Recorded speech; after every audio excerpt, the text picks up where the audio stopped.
Vince McMahon is facing a lawsuit from a WWE shareholder. We've got details behind Saudi Arabia's sale rumour, and WWE has parted ways with an NXT talent. Stay tuned for the news. Oh, it has been a crazy couple of days, Andrew. We've had, starting last week, we had rumours that Vince McMahon was making his way back to WWE in some form. Then he was back in WWE in some form. He was. Then Stephanie's gone. And now Vince is the executive chairman of WWE, or executive chairman of the board. And it seems there's a wee lawsuit against the boss at the moment because a shareholder is suing him. Yes, so we have a report from Bloomberg Law saying a shareholder sued McMahon in Delaware's Chancery Court, accusing him of wielding his 81% voting control to oust 3 board members, replace them with loyalists, and push through the bylaw changes that would impose his will on the board and WWE. Now, the dispute Tuesday comes about 6 months after McMahon stepped down as chairman and CEO in the face of allegations that he had paid $12 million over more than 15 years to keep a lid on some harassment accusations by women, both within and outside the company. A spokesperson for McMahon and WWE didn't immediately respond to a request for comment yesterday. Oh my God, Fraser, it just keeps piling up and up and up. If it's not one thing, it's another thing. Yeah, and it seems like this will likely, I feel this speculation, but I feel like this will get dismissed purely in the fact that the amount of money that Vince McMahon can wield in terms to keep things in terms of lawyers and keeping that in check. I feel like it's more a statement more than anything. Yeah. It's just crazy that this week has seen so much stuff happen already, and now there's people suing him. The shareholders are suing him. That's the people that he's trying. Well, yeah, in theory, trying to make money for. Yes, that's his goal is in terms of staying within the company bounds. Is to make the shareholders as much money as they possibly can. And now they're suing him.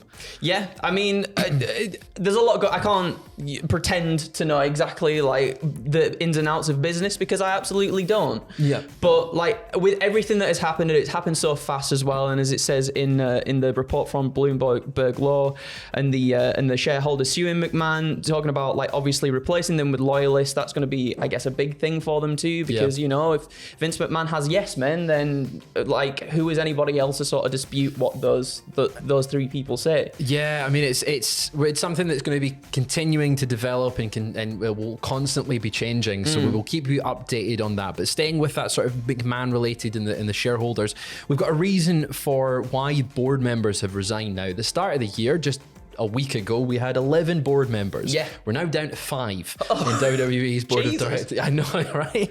In an SEC filing on Wednesday, the reason for both Ignace Lahoud and Manjit Singh resigning was revealed. Now, they stepped down just the other week.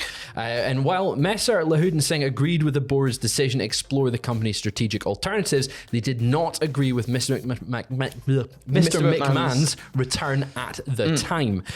I feel like that they stepped down. We've had a few other people step down since, obviously Stephanie McMahon resigned. It feels like there's been a big argument on the board and it's been kind of split because Vince McMahon was elected unanimously by the board. These people stepped down before, probably because they didn't agree with the fact that, because they didn't agree with the fact that Vince is back. I mean, yeah, you know, it's a huge thing that all the stuff that has come out before, and then sort of I imagine we've heard reports before as well that the morale not only with the talent but the people on the board and everything as well has been raised from the time that Mr. McMahon has been away, and then all of a sudden this just happens out of nowhere almost, and you can see why there would be frustration and why people would just be like, I'm out. Especially if business and interest have been picking up the past few months. As I said previously, the whole point is they're trying to make money for their shareholders and for themselves. So Vince coming back, potentially jeopardizing that, is not a good thing for them. No. Obviously, the Wall Street Journal reported that Vince was intending to come back, and they released documents with the shareholders at the time, and the board members, I should say, at the time, saying, we don't need you, we're fine at the moment, we're fine as is. And now it's gone this way and Vince McMahon is back. But it's something we will be keeping an eye on because it's Crazy. 2023 is kicking off in a very wild way, but there's second week. Yeah. The bloody second week, Fraser. Oh my God, 2022 is crazy, but this year is something else so far. But we're not the only people going to be keeping an eye on the Vince McMahon return to WWE. Who has been keeping an eye on it? Tony Khan has been keeping an eye on things, of all people. I wonder why he's interested. Yeah. So Khan was a guest on In the Zone, and when asked if he was following the goings on in Stamford, he simply just said, "Yeah, absolutely, I'm following it very closely." And of course he would be. It's his biggest competitor. Yep. Like, if there's going to be, if the whole place is crumbling down, or if there's going to be a big sale, he'll likely be very interested in who's going to be his new competitor. Yeah, and with everything that happened last year as well, with him stepping down and then sort of Triple H and Stephanie McMahon stepping up, I assume in Tony's eyes there was probably a little bit of, oh no, this might be like a really bad thing. Yeah. I think there'll be possibly more competition going forward. So with this all happening now, it's no surprise that he's got his ear to the ground and eyes very wide open. I'm sure he's tuning into our very news videos to keep up with all the latest wrestling news. But yeah, we're staying with more WWE, Vince McMahon, all that sort of stuff. The past 24 hours, there was news that broke on Twitter that WWE had been sold to Saudi Arabia's Public Investment Fund. Now, those rumors were sort of somewhat debunked by like numerous sources. John Alba was one of them. Sean Ross Sapp didn't confirm anything, but he was working on an update, and he's given us an update on his Fightful live stream last night and said the original source of the Saudi deal being completed came from a group chat within WWE. There was a specific group chat among a pretty connected and prominent person who predicted and speculated it based off the fact that Stephanie had stepped down as co-CEO, and the idea was that you can't have a woman as co-CEO if Saudi Arabia is taking over. Then a person in the group chat went and fed that to a couple of people like, yeah, I think this is happening. Then provided more details and seemed to embellish it a little bit as well, and it went from there, is what Sean said on his stream.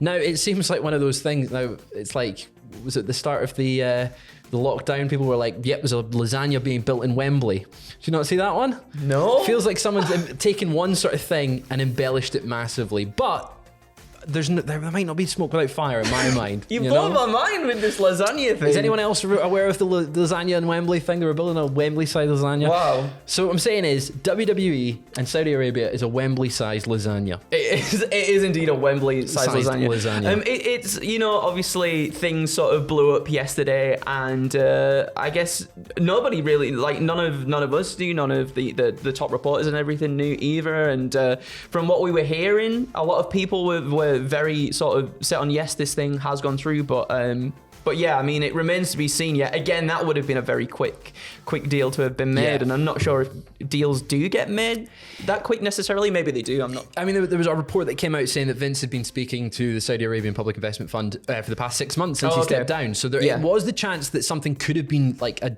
ready-made deal, an oven-ready deal. But it looks like that's not the case at this moment. Yes, now, at this moment, a lot of people were reporting, and when all the debunking reports came out, it was, at this moment, there is no deal in place. At this moment, there's no deal in place, which feels very much like things could change, like there could be something going on. Yeah. We will keep you updated. If it does break, it is one of the biggest stories that we will ever cover. Oh, yeah. That's the one thing is if it turns out to be not true, it's the biggest story in wrestling and it's been leaked and it's false. But we'll keep you updated on that. But finally, we're going to end on the biggest news of all. There's a shake up to WWE announcers. I know, Andrew. I know what's happened on NXT. Level Up. It's crazy, right? NXT Level Up commentator Sudu Sar has revealed he's finished with the company effective immediately. So Sar tweeted, "Yesterday was my final day with the WWE. What an incredible experience working with some of the most talented people I've ever met. Thank you to everyone who watched and supported me every week." Now, Sar's been covering NXT Level Up alongside Byron Saxton since January last year, and was one of the few announcers who didn't actually move around during the shake-up on commentary that we saw last year as well. I actually really like Sar. I think he was great play-by-play. Yep. I think he added a little bit of sort of enthusiasm into something. Sometimes Byron, lovely man, shook his hand, right? Very nice. Sometimes Byron maybe doesn't feel as enthusiastic as Sudusar does. Yeah. However, I think they've got a great rapport at the same time too. It's nice to have someone that's kind of like maybe a little bit more mellow, and then you've got Sudu who kind of like is a bit more animated at the same time. Well, it's a shame to see him leave. Obviously, It he's is. a big part of NXT Level Up as one of their main commentators. I'm sure they will find someone equally as talented to fill that spot. Byron Saxton is on all on his own. Maybe he'll do a solo. Perhaps Wade Barrett's looking for something as well, because we've heard that Pat might be coming back as well. We don't know where Wade could go. Who knows? So stay tuned to us and stay tuned to NXT Level Up to find out the latest on that story. But yeah, we will be back later on with another news video. It's been a busy week. It has. Oh, it's been and a busy it's not week. finished. We've It's got a not Friday finished yet. We do have oh my God, Andrew. It's going to be busy and crazy. The podcast this week is going to be long. Curses galore. We will speak to you later on.